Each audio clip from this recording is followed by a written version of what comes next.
Hello friends, good evening. Welcome to online GK study. दोस्तों, आज के इस वीडियो में बात करने वाले हैं 20 जनरल नॉलेज क्वेश्चन के बारे में, जो कि सभी कॉम्पिटिटिव एग्ज़ाम के लिए बहुत ज़रूरी है। तो चलिए शुरू करते हैं फर्स्ट अपडेट्स। पहला, निम्नलिखित में से कौन सा किला बूंदी का किला के नाम से जाना जाता है?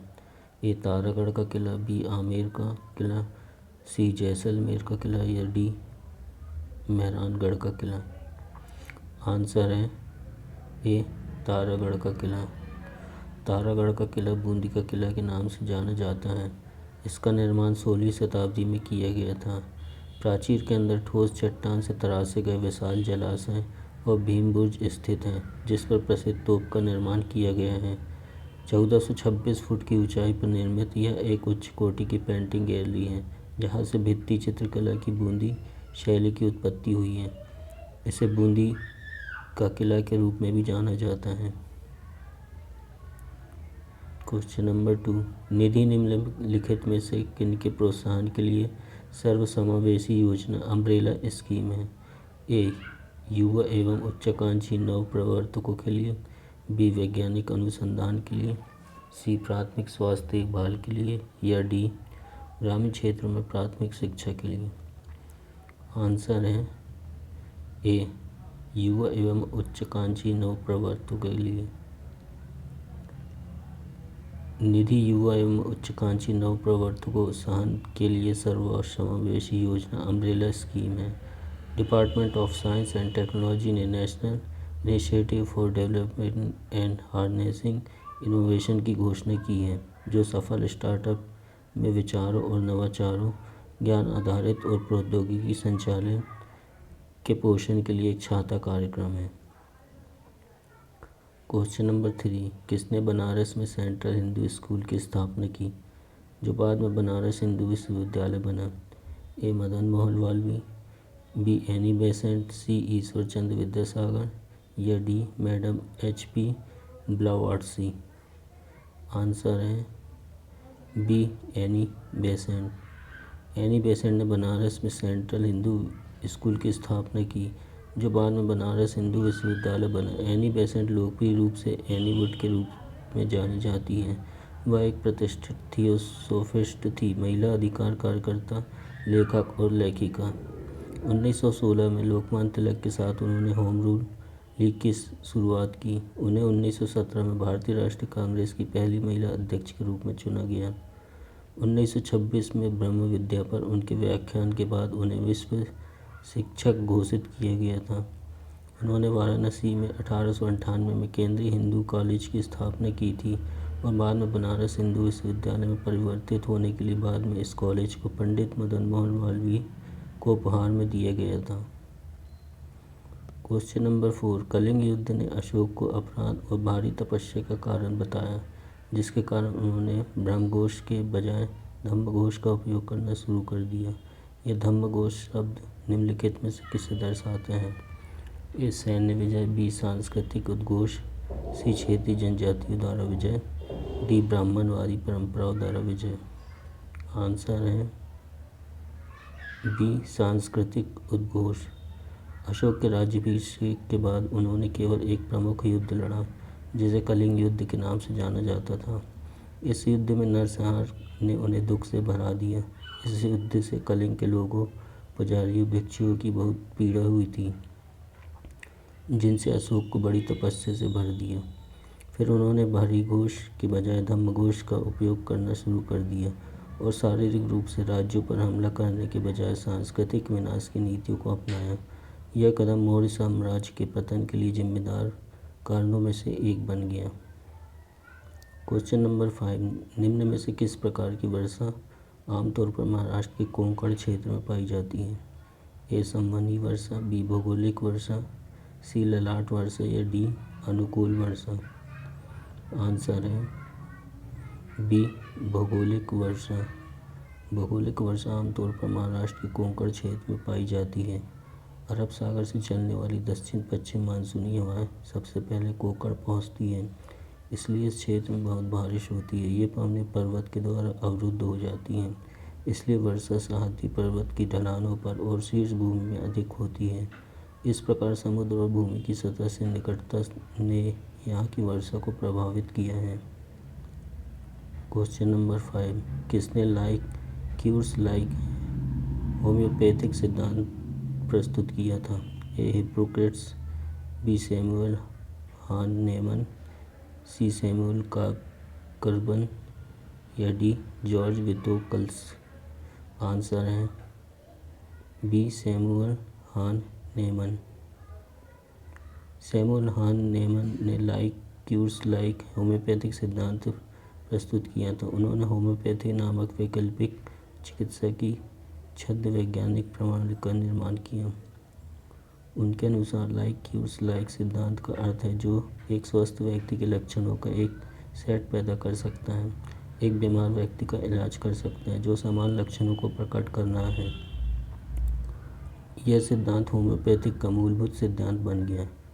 हाहनेमैन ने 1803 में on the effects of coffee from original observation निबंध प्रकाशित किया, जिसमें उन्होंने कॉफ़ी थ्योरी ऑफ डिजीज को प्रतिपादित किया, जिसमें कहा गया है कि कॉफ़ी के कारण कई बीमारियां होती हैं। क्वेश्चन नंबर 7, हरा मफलर किसके लिए विशिष्ट है? ए अपचायक धुंध, बी ध्वनि रोधन, सी धुंध निर्माण को रोकना या डी भू तुषार को कम करना। आंसर है बी ध्वनि रोधन। एक आंतरिक दहन इंजन के निर्वात द्वारा उत्सर्जित ध्वनि को कम करने वाली युक्ति को मफलर कहते हैं। इसी तरह ध्वनि को कम करने के लिए आबादी वाले क्षेत्र और ध्वनि वाले क्षेत्र के चारों ओर अनेक वृक्षों के रोपण की प्रक्रिया को हरा मफलर कहते हैं। अशोक और नीम मुख्य वृक्ष हैं जिनको आवासीय क्षेत्रों में ध्वनि प्रदूषण को कम करने के लिए रोपित किया जाता है। सघन वृक्ष ध्वनि का निस्पंदन फिल्ट्रेशन करते हैं और इसे लोगों तक पहुंचने से रोकते हैं। वृक्ष ध्वनि अवशोषक के रूप में कार्य करते हैं। क्वेश्चन नंबर 8, चॉकलेट बॉर्डर वाला फिल्टर जो चर्चा में था की खोज किसकी खोज यही प्रजाति है? ए सांप, बी तितली, सी कछुआ या डी मकड़ी। आंसर है बी तितली। तितली की एक नई प्रजाति जिसे चॉकलेट बॉर्डर फिल्टर नाम दिया गया उत्तरी सिक्किम के दुजोंग में खोजी गई है। जिस स्थान पर इसकी खोज की गई थी उसके बाद इसे वैज्ञानिक रूप से जुग्राफेटस जोंगियनसिस नाम दिया गया है। यह भारत की तितलियों national centre for biological sciences NCBS Bengaluru की वेबसाइट पर अपलोड की गई तस्वीर के माध्यम से खोजा गया था। क्वेश्चन नंबर 9, निम्न में से कौन सा शब्द अन्य के समान नहीं है? ए बैठना, बी रोना, सी खड़ा रहना या डी सोना। आंसर है बी रोना। यहाँ तर्क का पालन किया जाता है। बैठने, खड़े होने और सोने से किसी स्थिति का पता चलता है, जबकि रोना एक भावना है। क्वेश्चन नंबर 10, हीलियम में कितने परमाणु हैं? ए टेट्रा परमाणु, बी द्वीप परमाणु, सी बहु परमाणु या डी एकल परमाणु। आंसर है डी एकल परमाणु। हीलियम को एकल परमाणु माना जाता है क्योंकि इसके गुण में एक परमाणु होता है। हीलियम दूसरा सबसे हल्का परमाणु है। इस हीलियम परमाणु के एक नाभिक में 2 प्रोटॉन और 2 न्यूट्रॉन होते हैं। हीलियम परमाणु अणुओं में संयोजित नहीं होते हैं। Question number 11, ancient ballads and legends of Hindustan की रचना किस कवि ने की है? A Toru Dutt, B Shri Aurobindo, C Sarojini Naidu या डी RC दत्त। आंसर है A Toru Dutt. Ancient ballads and legends of Hindustan की रचना तोरू दत्त ने की है। तोरू दत्त द्वारा अंग्रेजी में लिखी गई मूल कविताओं का एक अधूरा खंड है। इसमें कुल 16 कविताएं हैं जिसमें से कुछ प्राचीन भारतीय मिथकों और किंवदंतियों के संस्कृत अनुवाद हैं। क्वेश्चन नंबर 12, भारतीय रेलवे मार्ग लंबाई नेटवर्क कितने किलोमीटर में फैला है? ए 80,000 किलोमीटर, बी 90,000 किलोमीटर, सी 1,00,000 किलोमीटर या डी 1,15,000 किलोमीटर। आंसर है डी 1,15,000 किलोमीटर। भारतीय रेल मार्ग की लंबाई नेटवर्क 1,15,000 किलोमीटर में फैला हुआ है, जो इसे एशिया का सबसे बड़ा रेल नेटवर्क और एकल प्रबंधन के तहत संचालित दुनिया का दूसरा सबसे बड़ा नेटवर्क बनाता है। पूरे ट्रैक की लंबाई 67,368 किलोमीटर है। भारतीय रेलवे की पूरी ट्रैक लंबाई 1.5 बार भूमध्य रेखा का चक्कर लगा सकती है। क्वेश्चन नंबर 13, निम्नलिखित में से कौन सा एक द्वितीयक प्रदूषक है? A carbon monoxide, B carbon dioxide, C ozone या डी सल्फर डाइऑक्साइड? आंसर है सी ओजोन। प्राथमिक प्रदूषकों में ammonia, sulphur dioxide, nitrogen dioxide और कार्बन मोनोऑक्साइड शामिल हैं, जबकि द्वितीयक प्रदूषकों में जमीनी स्तर के ओजोन, अम्ल वर्षा और पोषक तत्व संवर्धन यौगिक शामिल हैं। क्वेश्चन नंबर 14, कर्क रेखा निम्नलिखित में से किस राज्य से नहीं गुजरती है? ए मिजोरम, बी त्रिपुरा, सी उड़ीसा या डी मध्य प्रदेश? आंसर है सी उड़ीसा। कर्क रेखा उड़ीसा राज्य से नहीं गुजरती है। कर्क रेखा भूमध्य रेखा से 23.50 डिग्री उत्तर के कोण पर एक काल्पनिक रेखा है, जो भारत के मध्य से गुजरती है। कर्क रेखा 16 देशों, 3 महाद्वीपों और 6 जल निकायों से होकर गुजरती है। कर्क रेखा भारत में 8 राज्यों से होकर गुजरती है, जिसमें है गुजरात जसदान, राजस्थान का कालिंजर, मध्य प्रदेश का शाजापुर, छत्तीसगढ़ का सोनहट, झारखंड का लोहरदगा, पश्चिम बंगाल में कृष्णनगर, त्रिपुरा में उदयनगर और मिजोरम के चम्फाई में स्थित है। क्वेश्चन नंबर 15, यामिनी कृष्णमूर्ति का संबंध किस शास्त्रीय नृत्य से है? ए भरतनाट्यम, बी कथकली, सी ओडिसी या डी कुचिपुड़ी? आंसर है डी कुचिपुड़ी। कुचिपुड़ी आंध्र प्रदेश की एक स्वदेशी नृत्य शैली है, जिसने इसी नाम के गांव में जन्म लिया और पनपी। इसका मूल नाम कुचेलापुरी या कुचेलापुरम था, जो कृष्णा जिले का एक कस्बा है। क्वेश्चन नंबर 16, वायु की नमी को मापने के लिए निम्नलिखित में से किस उपकरण का उपयोग किया जाता है? ए हाइड्रोमीटर, बी हाइग्रोमीटर, सी हाइपोमीटर या डी पाइकोनोमीटर? आंसर है बी हाइग्रोमीटर। हाइग्रोमीटर वह उपकरण है जिसका उपयोग आर्द्रता को मापने के लिए किया जाता है। इस उपकरण को साइक्रोमीटर के रूप में भी जाना जाता है। क्वेश्चन नंबर 17, निम्नलिखित में से कौन सी बीमारी पारा और नाइट्रेट द्वारा दूषित पानी की खपत के कारण होती है?